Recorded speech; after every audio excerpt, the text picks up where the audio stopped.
उत्तर प्रदेश में माफिया के खिलाफ कार्रवाई लगातार तेज होती नजर आ रही है। जी हाँ, आपको बताएं कि पहले बुलडोजर चला, फिर गैंगस्टर एक्ट के तहत कार्रवाई हुई और अब प्रवर्तन निदेशालय यानी ईडी ने भी शिकंजा और कसने का तैयारी कर ली है। इस बार निशाने पर है माफिया अतीक अहमद। गैंग की नोएडा और आसपास के करोड़ों रुपए की संपत्ति। जानकारी के मुताबिक आपको बताएं कि ईडी अब उन प्रॉपर्टी की तलाश में जुटी हुई है जो कथित तौर पर अपराध की कमाई से खरीदी गई है या फिर बेनामी नामों पर बनाई गई है।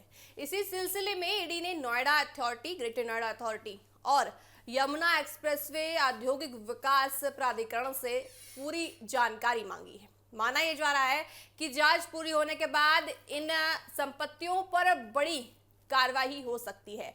दरअसल आपको बताएं कि प्रयागराज और अतीक अहमद और उसके गैंग के खिलाफ लंबे समय से कई कार्रवाई चल रही है। पुलिस और प्रशासन पहले ही उसकी कई संपत्तियों को जब्त या ध्वस्त कर चुका है। अब जांच का दायरा बढ़ाते हुए ईडी की नजर उन संपत्तियों पर है जो प्रयागराज से बाहर अलग अलग शहरों में मौजूद है। इसी काम में देखिए, आपको बताएं कि इसी क्रम में नोएडा और ग्रेटर नोएडा और यमुना अथॉरिटी से ये जानकारी मांगी गई है कि अतीक अहमद, उसके परिवार और सहयोगियों या फिर देखिए जो परिवार वाले होते हैं अक्सर दूसरे परिवार वालों के नाम पर प्रॉपर्टी लेते हैं, तो इसलिए पूरी जानकारी अब ईडी निकाल रही है। सूत्रों के मुताबिक आपको बताएं कि प्रयागराज पुलिस ने ईडी को एक सूची उपलब्ध कराई है। इस सूची में सिर्फ नोएडा ही नहीं बल्कि आपको बताएं कि मुंबई, गाजियाबाद, लखनऊ और दूसरे शहर में भी मौजूद संदिग्ध संपत्तियों का भी उल्लेख किया गया है।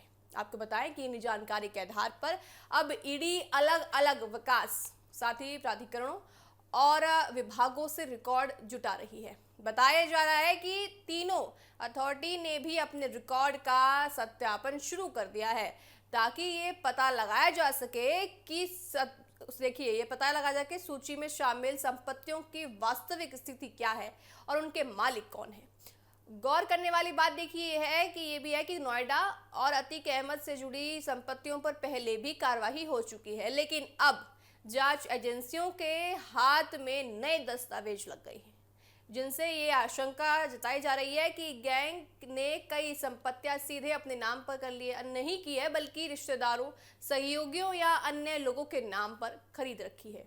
ऐसे मामलों में ईडी ये जांच कर रही है कि जिन लोगों के नाम पर संपत्ति दर्ज है उनकी आय का स्रोत क्या है। देखिए आपको बताएं कि साधारण सी बात यह है कि जिसके पास ब्लैक मनी होती है ये पूरी कोशिश करता है कि वो खुद के रिकॉर्ड से पैसे से ना प्रॉपर्टी खरीदे और खुद के नाम पर ना प्रॉपर्टी खरीदे, क्योंकि आगे जाकर उसकी समस्या बढ़ जाती है। इसलिए वो रिश्तेदार हो, मामा, चाचा, कोई भी रिश्तेदार हो, परिवार वाला, उसके नाम पर प्रॉपर्टी ले लेता है ताकि आगे जाके उस पर कोई गाज ईडी की ना गिर सके।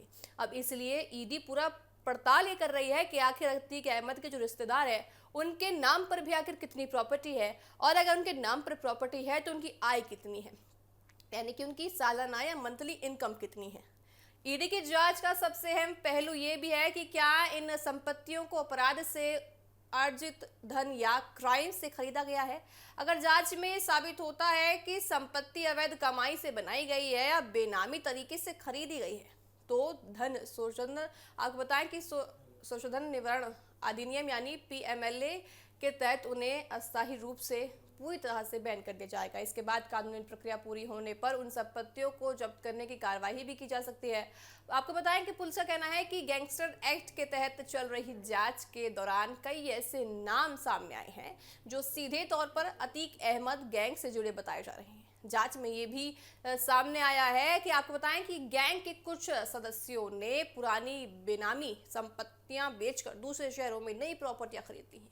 इनमें कुछ संपत्तियां अपने नाम पर है तो कुछ रिश्तेदारों और करीबी लोगों के नाम पर ली गई हैं। आपको बताएं कि अब इन्हीं लेन देन की पूरी जो पड़ताल है अब ईडी कर रही है। उत्तर प्रदेश में योगी सरकार लगातार ये संदेश देने की कोशिश कर रही है कि भाई माफिया चाहे कितना भी प्रभावशाली क्यों ना हो, उसकी अवैध कमाई और संपत्तियों पर कार्रवाई जरूर होगी। यही वजह है कि अब पुलिस प्रशासन और ईडी मिलकर उन आर्थिक, आपको बताएं कि नेटवर्क की ओर काम कर रही है, जांच कर रही है जिनके जरिए वर्षों तक अपराध से कमाई की जा रही थी। साथ ही आपको बताएं कि अब पूरा ये प्रयास ईडी कर रही है कि अतीक अहमद की एक एक प्रॉपर्टी को खंगाला जाए। फिलहाल ईडी ने संबंधित प्राधिकरणों से रिकॉर्ड और दस्तावेज मांगे हैं। इनकी जांच पूरी होने के बाद ही आगे की कानूनी कार्रवाई तय होगी। लेकिन इतना साफ है कि अतीक अहमद गैंग के खिलाफ अब कार्रवाई सिर्फ प्रयागराज तक सीमित नहीं है दर्शकों, बल्कि जांच का दायरा लगातार बढ़ रहा है। और अगर जांच एजेंसियों को ठोस सबूत मिलता है तो आने वाले दिनों में नोएडा, ग्रेटर नोएडा और यमुना क्षेत्र में मौजूदा करोड़ों रुपए की जो संपत्तियों पर भी ईडी की शिकंजा अब हो सकता है। तो देखने वाली बात ये होगी कि ईडी की जो कार्रवाई अब चल रही है, आने वाले दिनों में ईडी की कार्रवाई आखिर कितनी ज्यादा आगे बढ़ती हुई नजर आती है और इस कार्रवाई के तहत कितने लोगों की संपत्ति यानी कि उनके कितने परिवार वालों की संपत्ति सामने आती है।